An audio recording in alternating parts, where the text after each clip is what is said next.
Yeah, you have this entire table just wrapped at attention right now. Absolutely. So What happens next? A month after I get to Seattle, I start getting notices from banks saying, thank you for these new credit applications that you're submitting. And as a matter of fact, I'm the exact opposite. Before I left to go up there, I'm pretty much 100% terminal prognosis. There's chances of living through this are nil. So I closed all my bank accounts and just brought it all down to one, and closed all my credit cards and just kept one. And I actually pared down my finances, wasn't applying for more credit. So anyway, I thought it was very strange. And then more notices started coming in, and I call the banks and go, this isn't me, shut this down, whatever it is, it's not me. And by the way, my mail was coming in about a month late because my dad would collect it down here in California and, once every couple of weeks, fly it up to Seattle when he visited, because my mom was there taking care of me, but my dad was, had to work down here. So anyway, they started to become more and more, and I saw a serious problem there. And it occurred to me, wait a minute, this has happened just after I got here.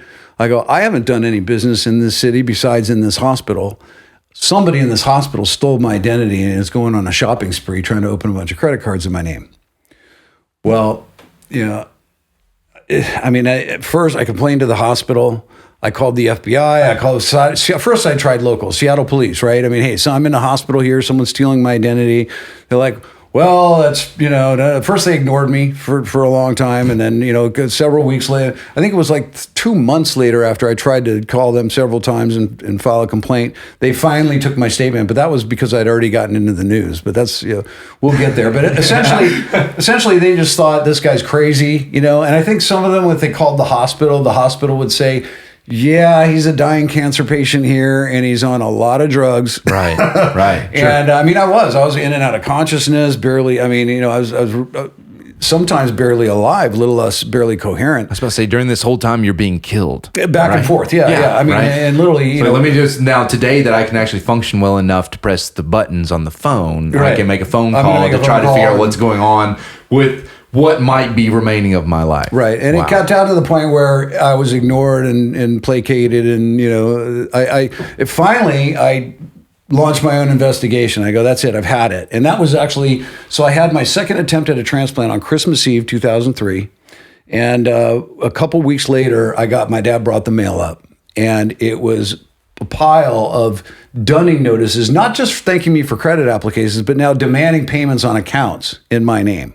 And I said, that's it, and I obviously I ranted and raved every time I went in for my medical. I'm in the hospital pretty much most of the day, but if I had recovered from the treatment enough that I had my own immune system, I could go back to the apartment with my mom and stay there. But yeah, I was in and out of, inpatient care. But sure. So I recovered enough to go back home, but my immune system hadn't recovered enough. So I was supposed to be very isolated and everything else. I had I remember telling him, look, that's it. I'm going to go, if it's the last thing I do, I'm going to find this guy. So I had him put all this basically life support into a backpack with home infusion pumps and hook up that artificial immune system so that, and literally I'm bald and gray skinned and, I'm wearing a mask and everything. And I went out on the streets of Seattle and started asking questions at the stores where he was shopping, interviewing people, and putting together a case to catch whoever it was.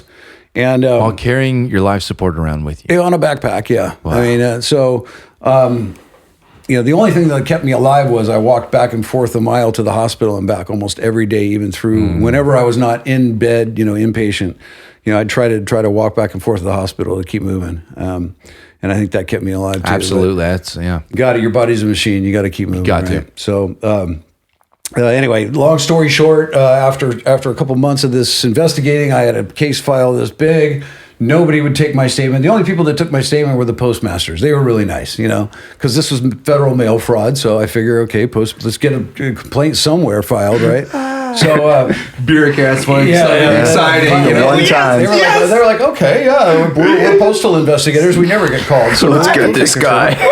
But eventually, it was an NBC reporter. So about a month into this, I started figuring, I had worked in PR, corporate PR, and so I started writing press releases, for immediate release. Cancer patients stolen by hospital staff. Mayor, so-and-so refuses to respond, and fax it to the Associated Press, the NBC, ABC news outlets, there was no Fox News then. It was ABC, CBS, and NBC. And then I'd send it to the local newspapers, and then I'd send it to the Associated Press, and especially fax it to the mayor's office. I got an e-fax account, so I could just press buttons and fax it all over. And so I started writing press releases, every day that I was coherent or well enough to be able to do it, and burned everybody I could. Like, hey, cancer patients' identity being stolen by hospital staff. Chief of Police Gerlikowski refuses to respond. I remember Gerlikowski because he became Clinton's chief of justice. Oh, interesting. Afterwards, or no, I'm not Clinton's. George Bush's chief, head of the Justice Department or something like that. So anyway, he was the chief of police in Seattle at the time. But I remember burning him and saying, hey, I remember him calling me and going, hey, I tell you what, we get a dozen calls a day of major crime. I'm talking $600,000 fraud, the money laundering, all kinds of stuff. We've got 6 people on the financial task force in the Seattle police, that rotate in investigators. I go, the total amount of money that guy stole on fraudulent credit cards in the city of Seattle is like $400 because most of his shopping was out and around the area. So they look at it, the local, I sort of understood this is a federal crime. This is really a federal crime. And, these are federal banks that are, negligently issuing credit to people and causing, they can protect us from identity theft. Sure. But they don't, because it would cost them more. It's all about the bottom line, right? It would cost them more to protect us than to just hire the lawyers and fight the lawsuits on the other side. Right. So anyway, long story short is a news guy, Chris Daniels, NBC News, guess he had a slow news day, called me up and said, hey, I'm in the neighborhood. I was obviously up in the hospital sucking up infusions, and he said, I'd love to come interview you. So I said, yeah, please do. 5 minutes later, he calls me and says, you're in an immunosuppressed ward. They're not going to let us in with the camera crew or anything. So I said, wait right there. I'll be right down. I made him unhook everything and wheel me out of the hospital and interview on NBC News. And I'm just, I don't look like myself, right? I'm on prednisone, so I'm all bloated out and bald and gray, and I'm crying my eyes out going, I'm in here fighting for my life, and these people are stealing my identity and ruining any chance of a future I would have if I do live through this. And, I need to have something to hope to live for, and everything. And, it was my only identity I had left. I mean, when you get diagnosed with cancer like that, your whole identity as a human being that you've had your whole life is gone. I was no longer Eric Drew, 6'3", ex-runway model, quarterback on the football team, business guy, whatever. I was, Eric Drew, cancer patient, or actually more often referred to as patient room 272A. Right. That's not even Eric Drew. Who's Eric Drew? I don't know who that is. It's patient 272A. Sure. So your whole identity is gone, and the only identity I felt like I had left was my financial identity and who I was there, and that was even being stolen from me. So shortly after that interview, I started to get a lot more attention. I remember getting a call from a guy going, hey, I think I know who it is, and I've got pictures of him. And, if he matches pictures or whatever, but I got some pictures of him, and I live out on one of the islands, so I'll take a ferry, and if you meet me on the docks at 9 p.m. or whatever, I'll give you these. And my mom is like, are you kidding me? You're not going to go meet, I'm like getting out of this hospital bed, putting stuff on and putting a mask on. She's like, you're going to go meet some stranger at the docks? It's probably the guy who did this. He's going to shoot you and throw you in the water. Right, yeah. And at that time, I just didn't care. I had nothing left to lose, right? I'm like, let's go for it. So you got something that could help me break the case? I'll go meet you. It turned out to be a false lead, but anyway, finally, after getting a lot of attention and everything, well, actually what occurred to me was, right, I made my mother drive me. It's not rocket science to figure out where these cards are going. They're going to a house somewhere. Right. They're going to an address. Right. So I did a tri-merge on my credit report, found out what address was being used. It was down in, near SeaTac Airport and at a address on Martin Luther King Way. And so I had my mom drive me down there, and we took pictures. I'm sitting in front of the house with an angry scowl on my face, pointing at it and everything. And then I thought, wait a minute, somebody's got to deliver mail to this house, right? Mm. So I found out what post office delivered mail to that zip code, and I went in there and I demanded to see the postmaster. I mean, I'm a mess looking, right? Right. I go in there and I'm screaming at him, going, "You're delivering." Okay, first of all, I called the owner of the house, and the owner actually was a manager, saying, "Yeah, the owner of the house is in jail for bank robbery and murder for 30 years, so I'm managing the house, and I'm his aunt or something." And yeah, there's a lady there, and her name is Keisha Gibson or something, and she's living there with her 2 kids. So wait, I had a last name, Gibson. I knew the credit cards were being sent to that house.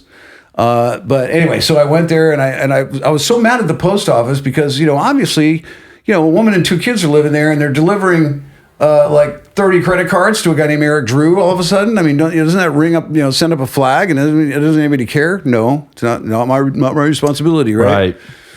So anyway, he goes, "I'll tell you what, though, I will not deliver another piece of mail in your name to that house. I'll forward everything to you. So tell me where you want it." And so I started getting all the criminal's mail. So I started to get all the statements, lists of where he was shopping, what was going on.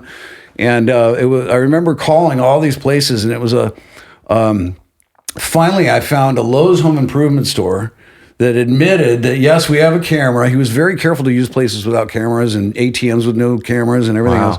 But at Lowe's home improvement store, said, yes, we've got cameras, but they're way up on the top of that big warehouse roof, and they're probably not very grainy. I go, I know, I want it, right? I want it.